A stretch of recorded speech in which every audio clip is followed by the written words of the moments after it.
Assalamualaikum warahmatullahi wabarakatuh. Alhamdulillah, wassalatu wassalamu ala rasulillah Sayyidina wa maulana Muhammad ibn Abdillah wa ala alihi wa sahbihi wa man wala, la hawla wa la quwata illa billah.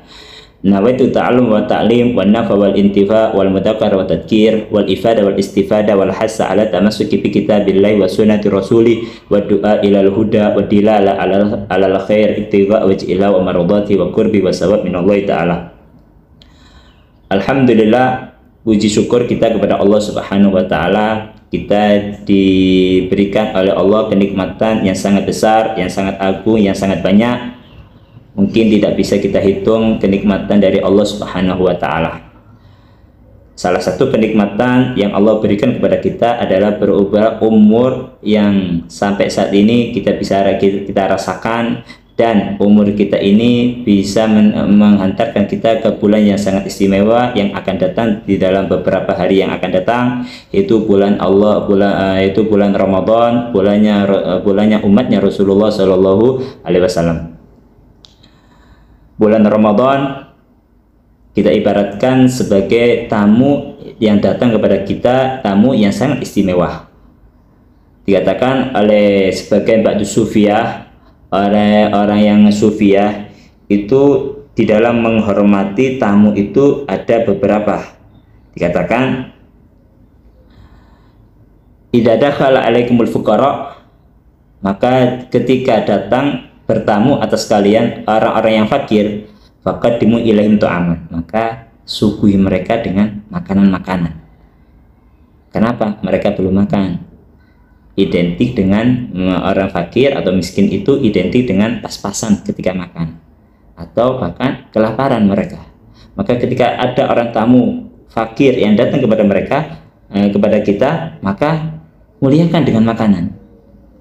Kemudian wa idza dakhala al-fuqaha alaikum, atau jika kalian bertamu atas kalian itu orang yang fakih, fasaluhum an mas'alah, tanya kepada mereka permasalahan.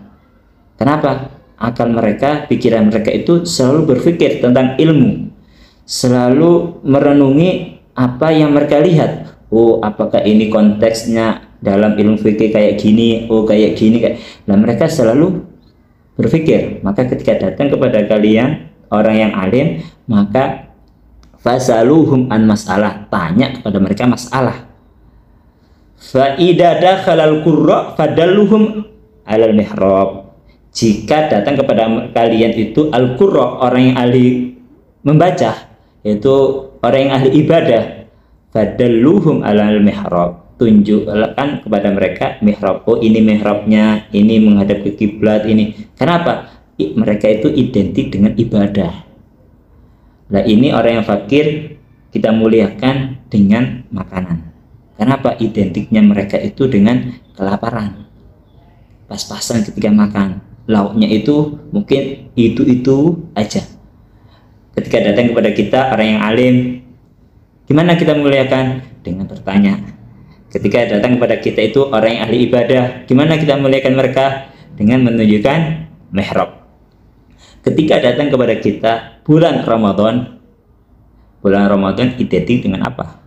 Dengan keberkahan, dengan anugerah dari Allah, dengan pemberian dari Allah, dengan pelipat ganda dari Allah Subhanahu wa taala. Maka muliakan bulan Ramadan ini dengan ibadah, bukan dengan memperbanyak makanan, bukan dengan memperbanyak ini, memperbanyak itu, tapi apa? Dengan kita memperbanyak membaca Al-Quran, dengan memperbanyak membaca sholat, dengan memperbanyak berzikir, memperbanyak dengan amal-amal ibadah yang lain yang bisa mendekatkan diri kita kepada Allah Subhanahu wa taala. Itu cara kita memuliakan bulan Ramadan.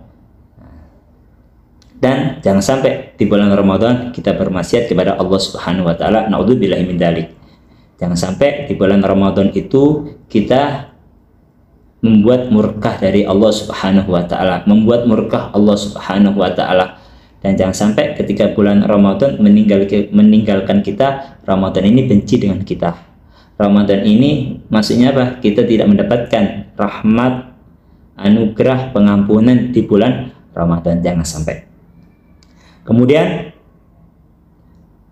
Nabi Muhammad Shallallahu Alaihi Wasallam bersabda di dalam hadisnya yang diriwayatkan oleh Imam sahabat Abu Hurairah, beliau mengatakan, "Man shoma Ramadan imanan wa ihtisaban, ughfira lahu ma taqaddama min dzambih." Barang siapa yang berpuasa di bulan Ramadan imanan atas dasar iman, wahtisaban dan mencari ridho Allah Subhanahu wa taala, ghufira lahu ma taqaddama min dzambih, maka bakal diampuni untuknya dosa-dosa yang telah berlalu. Nah, di sini kalau kita bahas, kita jelaskan satu persatu makna daripada hadisnya ini, man shoma ramadhana imanan, itu panjang.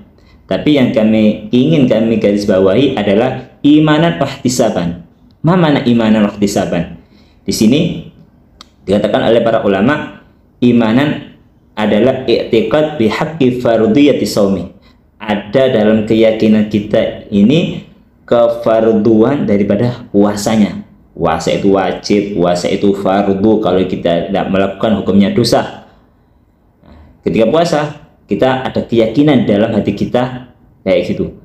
Kemudian yang dimaksud dengan ihtisab adalah dikatakan salah satu oleh para ulama, Al-Imam Al-Khattabi, beliau menjelaskan ihtisaban ay azimah. Apa itu?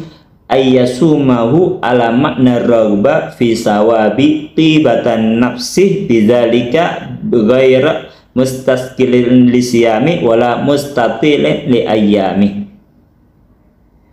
Yang dimaksud dengan ihtisab di sini adalah dikatakan Imam Khattabi, dia berpuasa di bulan Ramadan atas dasar raghba fi sawabi, cinta mengharap pahala puasa.